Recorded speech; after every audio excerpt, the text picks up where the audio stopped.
شاید میں نہیں جانتا مگر عشق ہو جاتا ہے، یہ تمہیں جان کر مجھے علم ہوا تھا۔ تم جیسی لڑکی عشق کے لیے بنی ہے، سالک شاہ کو اپنا عاشق بنانے کے لیے۔ وہ کسی شہر میں جکڑ کے بولا اور وہ اسے سانس لیے بغیر سنے جا رہی تھی۔ کچھ ماحول، کچھ خاموشی اور کچھ اس رات کے خوبصورت لمحات کا اثر تھا۔ آپ کون ہیں؟ سکتے کے عالم میں سوال کرتی وہ اس پل سالک شاہ کے لبوں پر مسکراہٹ بکھیر گئی۔ میں وہ ہوں جو تم پر تمام حقوق رکھتا ہوں، نرمی سے جواب دے کر وہ اس کا ہاتھ تھامتا اس پر لب رکھ گیا۔ اس کا لمس بے حد خوبصورت اور سکون بخش تھا۔ وہ کئی لمحہ اسی پوزیشن میں رہا اور اتنے ہی پل وہ اسے دیکھنے میں گزار گئی۔ وہ ایک سیراب ہے، مت بھاگنا اس کے پیچھے۔ یہ آواز وہ پہچانتی تھی، وہ آواز وہاں وہ اس کی والدہ کی تھی۔ سنسان جگہ پر بالکل تنہا کھڑی وہ اچانک مڑی جہاں سے اسے وہ آواز سنائی دی تھی، مگر وہاں دور دور تک اندھیرے کے سوا کچھ نہ تھا۔ وہ بمشکل آنکھوں پر ہاتھ رکھے نہ جانے کس طرح کی روشنی سے اپنی آنکھیں بچاتی اس اندھیرے میں کسی اپنے کی تلاش میں تھی، جب اچانک اسے اپنے سامنے کھڑا شیر نظر آیا۔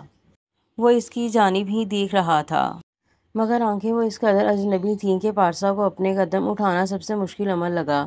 میں جانتی ہوں یا وہ مجھے مل جائے گا یا پھر نہیں ملے گا، مجھے ایک بار کوشش کرنی ہے، ضرور کرنی ہے، خود سے عہد کرتی وہ آگے بڑھنے لگی، جب اچانک اسے زمین پر گرنا پڑا۔ جھٹکا اتنا شدید تھا کہ وہ اپنی تھوڑی زمین پر لگنے سے نہ بچا سکی۔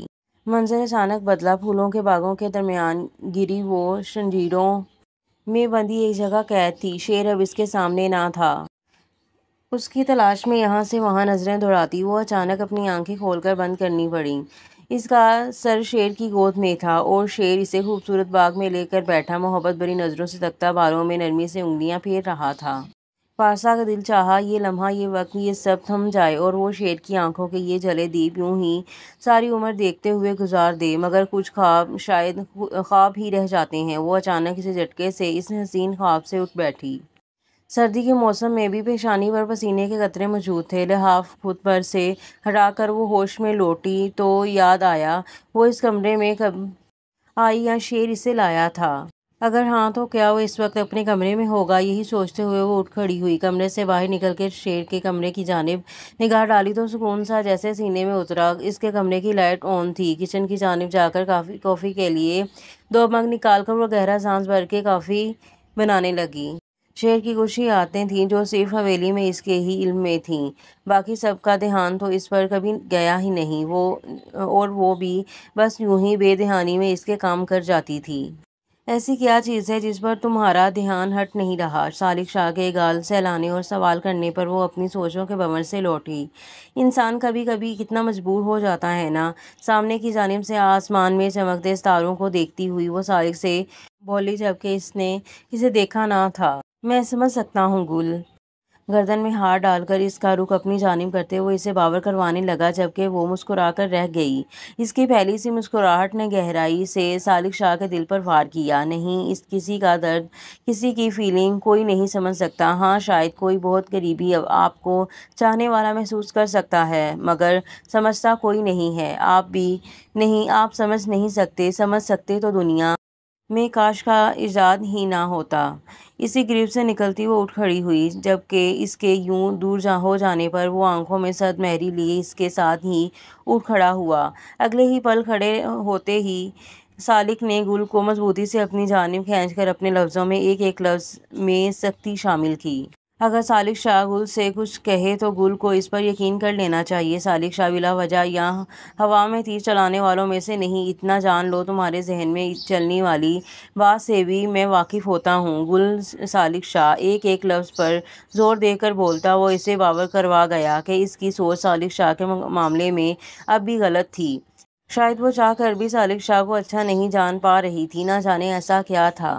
مجھے آپ پر یقین نہیں ہوتا، کرنا بھی چاہوں تو نہیں۔ سالک شاہ کی آنکھوں میں آنکھیں گاڑی وہ اعتراف کر گئی۔ جانتا ہوں، مگر سالک شاہ کا وعدہ ہے تم جلد ہی یقین تو کیا مجھ سے محبت بھی کرنے لگو گی۔ وہ حیران ہوئی۔ سالک شاہ نے غصہ نہیں کیا، کچھ کہا نہیں، بلکہ مسکرا کر اسے وعدہ کر گیا۔ وہ کیا تھا، وہ کیوں تھا ایسا؟ گل کی اس لمحہ اپنی دماغ کی نسیں پھٹتی ہوئی محسوس ہوئیں، جس کے گھر والی دوسروں کی بیٹی کو اتنا گرا ہوا گٹیا خود غرض سمجھتے ہیں، اور ایک یہ شخص تھا ان سب سے الگ، ان سب سے منفرد سوچ رکھنے والا۔ آخر کیسے وہ یقین ہی تو نہ کر پا رہی تھی۔ سالک شاہ پر دل اور دماغ کے درمیان ایک جنگ چھڑ چکی تھی۔ ایک کس کی حمایت کرتا تو دوسرا کس کی، وہ ان دونوں کے درمیان پھنس کر رہ گئی تھی۔ کوئی ایک کنارہ اسے مل کے نہیں دے رہا تھا۔ میں محبت کے نام پر تمانچہ نہیں چاہتی شاہ۔ سالک شاہ کا ہاتھ اپنے چہرے سے جھٹک کر وہ تلخی سے بولتی، اس جگہ سے دور جانے کے لیے پیچھے کی جانب قدم لینے لگی۔ گل کا لہجہ بے تحاشا سرد تھا، جبکہ سالک شاہ کو لمحہ لگا گل کی اس گہری بات کو سمجھنے میں، جب کبھی اس شخص کے سچے خلوص میں رتی برابر بھی کھوٹ دیکھیے نہ تو یہ لو اس سے اسی لمحہ میرے سینے میں ساری گولیاں اتار دینا۔ گل کا ہاتھ تھام کر اس میں گن تھما کر بولتا وہ اپنے پتھریلے لہجے سے اسے شوک کر گیا۔ حیرانی سے سالک شاہ کو تو کبھی ہاتھ میں پکڑے وہ گن دیکھتی وہ اگلے ہی پل کسی اچھوت کی مانند اسے ہاتھ سے چھوڑ گئی۔ ایک آواز کے ساتھ گن زمین بوس ہوئی۔ اسے پکڑنے کی زحمت نہ سالک شاہ نے کی نہ ہی گل نے۔ اپنے ہاتھ میں گن دیکھ کر ہی خوف زدہ ہو چکی تھی۔ وہ کون تھا اور کیا کرتا تھا؟ کیا سالک شاہ کی کوئی ایسی سچائی بھی تھی؟ کیا اس کی ذات کو دوسرا کوئی رخ بھی تھا؟ کانپنے ہوئے ہاتھوں میں شال دبوچے وہ سرخ ہوتی آنکھوں سے سالک شاہ کو دیکھے گئی، جس کی آنکھوں میں سنجیدگی ہی سنجیدگی تھی۔ ان کچھ دنوں کی جان پہچان میں کسی کو بھی محبت نہیں ہو سکتی۔ شاہ، آپ میرے ساتھ کیا کھیل کھیلنا چاہ رہے ہیں؟ اور میں یہ گن، آپ کون ہیں؟ اس دن وہ خون میں جانتی ہوں آپ کچھ چھپا رہے ہیں، سب سے کچھ ہے جو آپ چھپا رہے ہیں۔ بے اختیاری میں چینخ کر بولتی وہ بار بار اپنی پیشانی مسلنے لگی۔ گل کو اپنی جانب کھینچ کر وہ بامشکل غصہ سے خود کو کچھ بھی کہنے سے باز رکھ پایا۔ بس اپنے لبوں پر انگلی رکھ کر اسے خاموش رہنے کا کہتا چہرہ آسمان کی جانب اٹھا کر گہرا سانس بھر کر گل کی جانب دیکھنے سے گریز کیا۔ وہ اس کی پھولی ہوئی نسیں دیکھ کر جان گئی وہ اس لمحہ شدید غصہ میں تھا، اور اس پل بھی وہ گل کا لحاظ رکھ گیا۔ کیوں؟ چلو چلتے ہیں۔ جھک کر گن اٹھاتے سالک نے گل کا ہاتھ تھام کر قدم واپسی کی جانب بڑھا دیے، جبکہ وہ خاموشی سے اس کے پیچھے چلتی گئی۔ اس کے ہاتھوں کی ابھرتی ہوئی رگیں اس کے اندر اٹھتے اشتعال کی گواہ تھیں۔ سالک کا رنگ اس لمحہ سرخی اختیار کر چکا تھا۔ یقیناً وہ اپنے الفاظوں سے اس پل سالک کے دل پر گہرا چھپتا ہوا وار کر چکی تھی۔ شیر! دروازہ نوک کر کے اندر داخل ہوتے پارسا نے شیر کو آواز دی، جو کمرے میں موجود نہ تھا۔ بالکونی سے آتی ٹھنڈی ہوا محسوس کر کے وہ پہچان گئی شیر اس پل بالکونی میں بیٹھا ہوگا۔ ٹرے اٹھائے وہ باہر آ گئی، جہاں سامنے ہی وہ کاؤچ پر بیٹھا ٹانگوں پر لیپ ٹاپ رکھے کان میں آلہ لگائے کسی سے بات کرنے میں مصروف تھا۔ وہاں داخل ہوتی پارسا کو دیکھ کر وہ کچھ لمحہ ٹھٹک کر رکا اور پھر سے اپنے کام میں مصروف ہو گیا۔ کچھ لمحوں بعد وہ فون اٹھا کر کال کٹ کرتا، آلہ بھی نکال کر سامنے رکھی میز پر پھینکتا، جلدی سے لیپ ٹاپ پر کچھ ٹائپ کرنے لگا، جب اچانک وہ اسے سامنے آ کر کھڑی ہو گئی۔ مگ اس کی جانب بڑھانے کی بجائے ٹیبل پر رکھ دیا، جو اگلے ہی لمحہ شیردل نے اٹھا کر لبوں سے لگاتے کافی کا گرم گھونٹ بھر کے گہرا سانس بھرا۔ ہمیشہ والا ذائقہ محسوس کرتا وہ کافی کے ساتھ ساتھ اپنے کام میں بھی مصروف رہا۔ غصہ سے اس کی گود میں موجود اس لیپ ٹاپ کو دیکھتی وہ شیر کے اور قریب کھڑی ہوئی۔ تم میری گود میں بیٹھنا چاہ رہی ہو؟ چہرہ پارسا کی جانب اٹھا کر عام سے لہجہ میں پوچھتا وہ اسے شوک کر گیا۔ میں انتہائی تمیزدار اور سلجھی ہوئی شریف لڑکی ہوں، مگر تب تک جب یہ صفات سامنے والے بندے میں بھی موجود ہوں۔ اب شوک لگنے کی باری شیر کی تھی۔ اس کی گود سے لیپ ٹاپ اٹھا کر وہ اس کی گود میں ہی بیٹھ گئی، جبکہ بے ساختہ شیر نے اپنے بازو کا گھیرا اس کے گرد باندھا۔ اس کے سینے سے پیٹ لگائے وہ اپنی گود میں لیپ ٹاپ رکھ کر مزے سے کافی پینے لگی۔ شیر نے نامحسوس طریقے سے اسے پرسکون کرنے کے لیے پیچھے ٹیک لگا دی۔ چیئر کی جانب دیکھتے دیکھتے اس کی آنکھیں بے ساختہ بھر آئیں۔ ہاتھ اٹھا کر اس کا گال سہلاتی، داڑھی کی چبھن محسوس کرتی وہ سانس لینے کے لیے رکی۔ M sorry. اس کی آواز نم تھی، شاید وہی وجہ تھی کہ شیر نے اپنی نگاہیں اس کی جانب اٹھا لیں۔ کاش ہم کچھ زندگی خوابوں میں گزار سکتے۔ شرٹ کے بٹن سے انگلیاں الجھائے وہ اب اس کے جناب دیکھنے سے گریز کر رہی تھی۔ وہ اس کا لہجہ سمجھ کر طنزیہ مسکرا دیا۔ حقیقتیں تو ابھی اور بھی بہت ہیں، ان سب کی شروعات سے ہی تم خوفزدہ ہو گئی جانا۔ وہ طنز کر رہا تھا یا دل جلا رہا تھا؟ پارسا نے دھیان دیے بغیر اپنا چہرہ اس کے سینے میں چھپا لیا، یوں جیسے وہ ہر حقیقت سے چھپ کر اس میں سما جانا چاہتی ہوں۔ یہ کس کے بندے ہیں جو ہمارے پیچھے پڑ چکے ہیں، اسے تو مار دیا، اب یہ مجھ پر وار کرنا چاہتے ہیں، لگتا ہے یہ ابھی مجھ سے واقف نہیں، میری حیوانیت کی ہوا انہیں چھو کر نہیں گزری، کوئی ٹریلر دکھاؤ انہیں رئیس۔ منہ میں سگار دبا کر گہرا کش لیتے وہ اپنے خاص ملازم کو حکم دے کر خاموشی اختیار کر گئے، جبکہ وہ جی سائیں کہتا کمرے سے باہر نکل گیا۔ اب وہاں اندھیرا تھا، اس شخص کی زندگی جیسا اور اس کی سوچ جیسا۔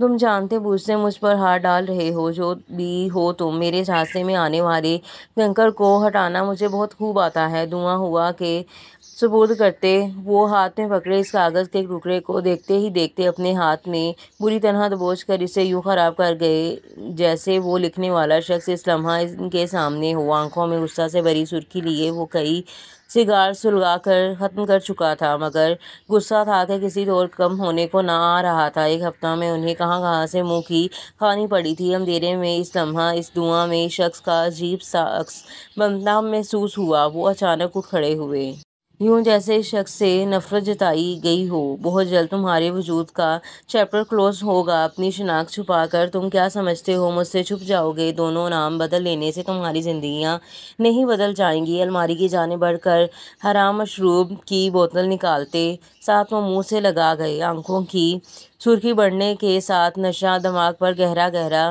چڑھنے لگا، ساتھ ہی وہ نشہ میں دھت ہوتے ہی بیڈ پر گر گئے۔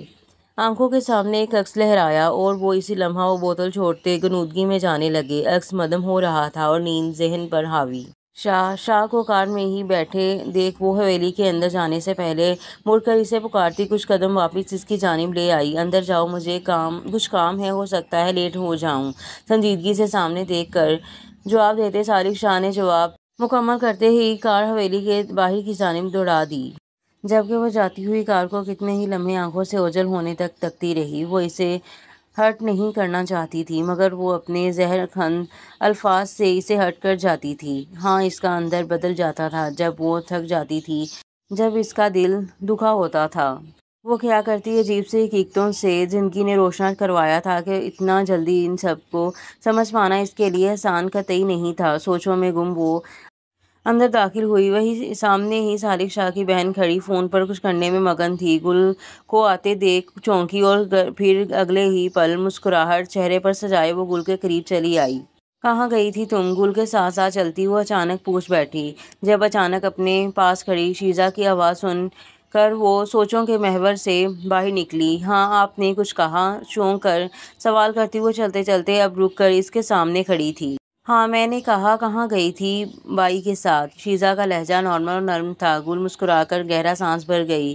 شاہ کے ساتھ باہر گئی تھی، نرمی سے جواب دے کر وہ سامنے سے آتے آغا جان کو دیکھ کر ایک لمحہ کو تھمی، پھر نظروں کا زاویہ بدل گئی۔ او اچھا، تم نے ڈنر کیا؟ ویسے ڈنر ٹائم ہے، چلو کرتے ہیں۔ گل شیزا کے رویہ پر حیران ہوئی، مگر چہرے کے تاثرات کو نارمل رکھا اور اب کسی کے لیے بھی ایک ہی لمحہ میں کوئی فیصلہ لینے والی نہ تھی۔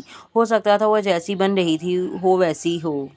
جی، نہ چاہتے ہوئے بھی گل مان گئی، جبکہ اب ڈائننگ ٹیبل پر سب ہی موجود تھے۔ شیزا کے ساتھ آگے بڑھ کر وہ کرسی پیچھے کرتی بیٹھ گئی، البتہ اس نے کھانے کی کسی چیز کو ہاتھ نہ لگایا۔ 5 منٹ گزر جانے کے بعد آغا جان نے کھانس کر گل کی توجہ کھانے کی جانب دلوانے چاہی، مگر وہ تو نہ جانے کن سوچوں میں غرق تھی۔ کھانا لگا ہو تو کھانے کو انتظار نہیں کروایا جاتا، سب کھانے کی جانب متوجہ ہوں۔ کچھ جوان جو موبائل فون میں مصروف تھے وہ انہیں دیکھ کر گل کو کھانے کی جانب متوجہ کروا گئے۔ گل اچانک آغا کی بات پر چونکی، ارے کیا ہوا؟ کہاں تم نے کچھ کھایا نہیں؟ اچانک گل اٹھتی تو شیزا حیران ہوتی اس سے پوچھنے لگی، بس بھوک نہیں؟ جھوٹی مسکراہٹ ہونٹوں پر سجائے بول کر وہ اوپر کی جانب بڑھ گئی۔ گل کے جاتے ہی خاص ملازم سر جھکائے اندر داخل ہوا۔ آغا جان کی جانب بڑھ کر ان کی اجازت ملتے جھک کر آہستہ سے کچھ کہہ کر جیسے آیا ویسے ہی باہر نکل گیا۔ اس نے ایک نگاہ کسی پر ڈالنے کی ہمت نہ کی۔ رات میں اس سے کھانے کا پوچھ لینا۔ کھانے سے فارغ ہوتے گل کا ملازمہ کو حکم دیتے وہ کمرے کی جانب بڑھ گئے، جبکہ اماں سائیں ان کی اس مہربانی پر کھلس کر رہ گئیں۔ وہ آغا کا دیا گیا حکم ٹالنے کی ہمت اور اجازت دونوں نہیں رکھتی تھی، تبھی یہ کڑوا گھونٹ نہ چاہتے ہوئے بھی انہیں پینا پڑا۔ شاہ جو ویران سڑک پر اکیلا تیز اسپیڈ سے ڈرائیو کرتا نہ جانے کس انجان راستے پر جانے میں مگن تھا، جب اچانک اس کی نظر بیک ویو مرر سے نظر آتی اپنی کار کا پچھلا کرتے اس کار پر گئی جس پر وہ پچھلے 10 منٹ سے گائے بگائے نظر ڈال رہا تھا۔ تبھی تو وہ اس سنسان راستے پر آیا تھا۔ کچھ اور دوڑاتے ہی سالک شاہ نے کار روکی۔ کار روکتے ہی وہ کار اور اس کے پیچھے سے آتی باقی 2 کاریں بھی رک گئیں۔ گن اپنی جگہ موجود تھی۔ تبھی فون دوسری سیٹ پر پھینکتا وہ باہر نکلا۔ اس کے نکلتے ہی ان کاروں کے درمیان کھڑی کار سے گارڈ نے نکل کر کسی کے لیے دروازہ کھولا۔ اگلے ہی پل وہ شخص اپنا سیاہ بوٹ زمین پر رکھتا باہر نکل آیا۔ سالک جیبوں میں ہاتھ ڈالے پرسکون سا تھا۔ بالکل اکیلا، اور ان اجنبی دشمنوں کے بیچ اسے ایک لمحہ کو کسی خوف کے لمحہ نے اپنی گھیرے میں نہ لیا۔ کار کی ہیڈ لائٹس میں اس کا چہرہ روشن تھا، جبکہ اس شخص کے لمحہ لمحہ بڑھتے سالک شاہ کی جانب آتے اس کا چہرہ بھی واضح کر رہے تھے۔ اگلے ہی پل وہ سالک شاہ کے روبرو آ کر کھڑا ہوا۔ سالک شاہ نے کار سے نکلنے سے پہلے اپنا چہرہ ماسک میں اچھے سے چھپا لیا تھا۔ اب اس کی آنکھیں تھیں جو واضح طور پر اس شخص پر ہی وہ گاڑے ہوئے تھا۔ اور یہاں پر ایپیسوڈ کا اختتام ہوتا ہے، اور ملتے ہیں اگلے ایپیسوڈ میں۔ تب تک کے لیے دیں مجھے اجازت۔ اللہ حافظ۔